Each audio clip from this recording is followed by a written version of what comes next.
Hey, that's a Soda Pop from Soda Hughes, and you're watching the Malak channel, and today we're looking at a comic book. We're looking at Udon's Darkstalkers, the comic, the Ultimate Edition. So this has the complete first and second series, and it also has some of the cover variants inside. I really love kind of the gloss on matte cover design. It's got one of my favorite character designs is Morrigan. I think she's a wonderfully designed character with so many great elements. There's a lot of great balance and contrast, and just the silhouette is distinguishable. I think it's a wonderful character design. From the Darkstalkers universe, the internal design of the book is pretty goofy, kind of well suited for a video game comic though. I think a lot of the variant covers are wonderful. The art style is kind of generic in a lot of ways, contemporary comic style, but it's also kind of fitting for the story. I mean, it was fun to kind of, I'd imagine, to get more lore, kind of see into the characters. I want to watch the anime. I'm not sure if Bengus designed Morrigan or who did, but props to whoever did. And a lot of the characters in Darkstalkers, they're really a lot of fun, but I feel like Morrigan is the best. But yeah, the story, not super duper compelling, but fun. What more could you ask for?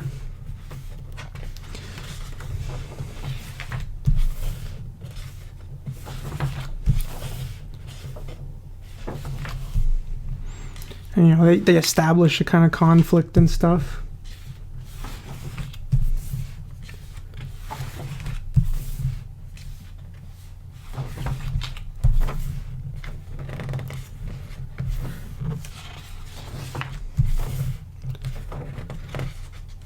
But then, I mean, I don't know.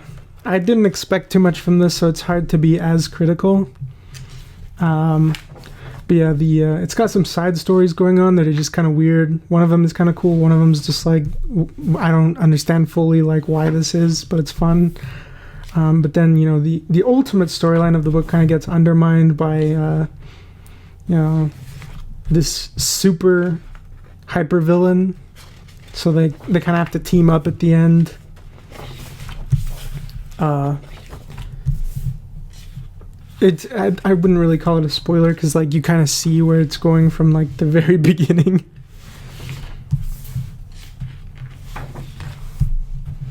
But you know, if you're a fan of the universe, it's fun to get a little more.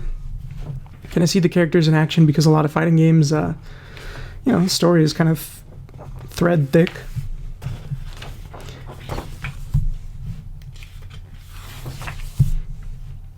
But yeah.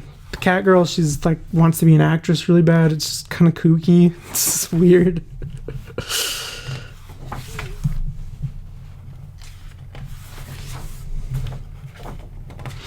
But yeah, it definitely does feel like fighting game story style.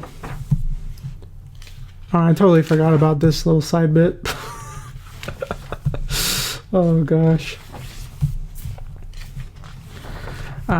I think it would be interesting to have, I mean, the Street Fighter 2 movie, the animated one, is not particularly deep, but I feel like it is a step above most fighting game storylines, and I think that thing was just so cool. Makes me curious about the Darkstalker anime. Maybe it is a little bit more, a little more deep. I don't know, but I'd love to see like RPGs or like different style games using these universes and characters.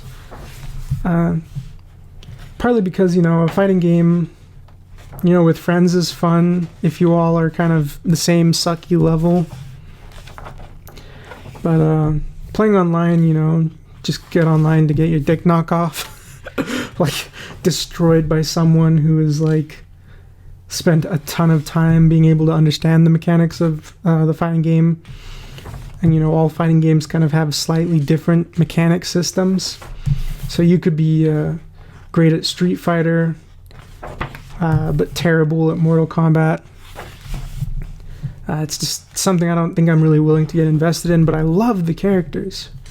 I feel like the character design of a lot of those kind of games are just so cool. I'd love to see them maybe in a different style of game.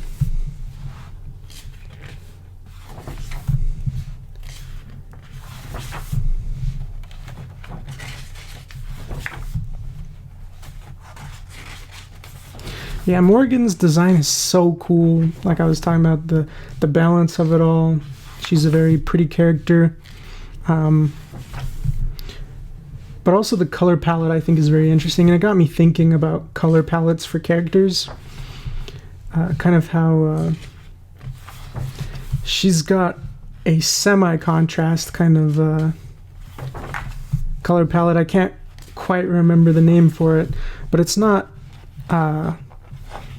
purple and yellow, it's purple and green, so it's kind of like a slant contrast, which is really nice. Kind of made me think of Shinji's Eva unit, and also kind of how her complementary character is Lilith, who has a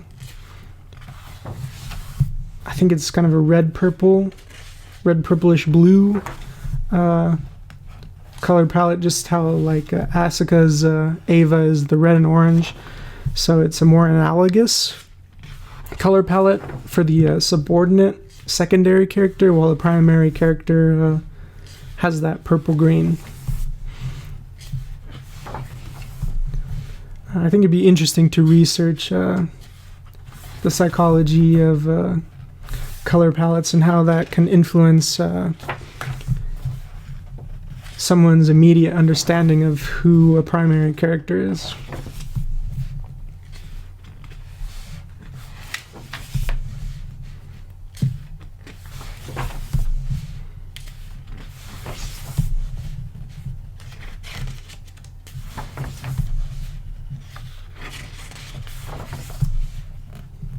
I got this new on eBay.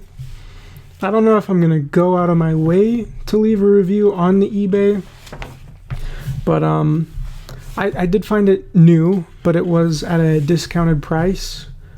Maybe just, I don't know, maybe it's not in huge high demand, I don't know, but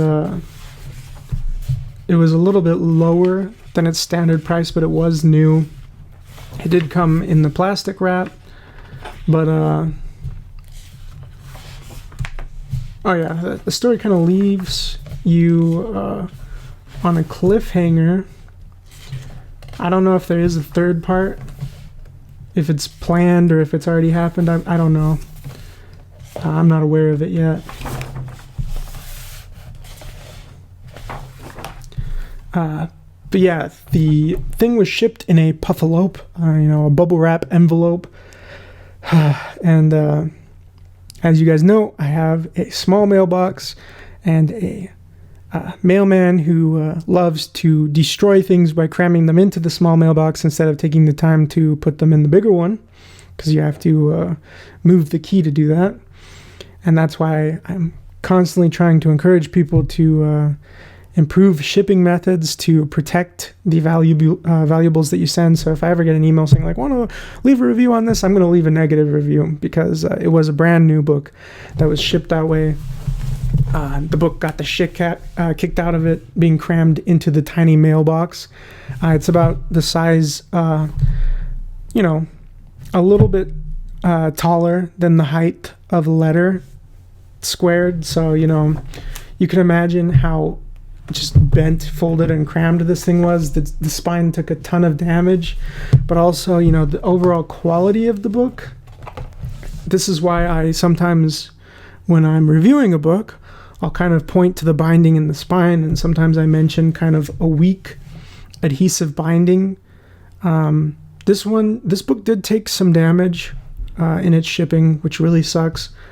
But as you can see, that weak adhesive couldn't handle it, and now the book is completely open. You can see kind of the thread technique that was used to hold all the pages together, and it's just really sad. The cover is almost completely detached from the actual book. I might try and repair it if I can with some glue. It'll be a tough little thing to do before I pack it away. It just kind of sucks. I would, yeah, part of it is the mailman's fault, but can you really blame them?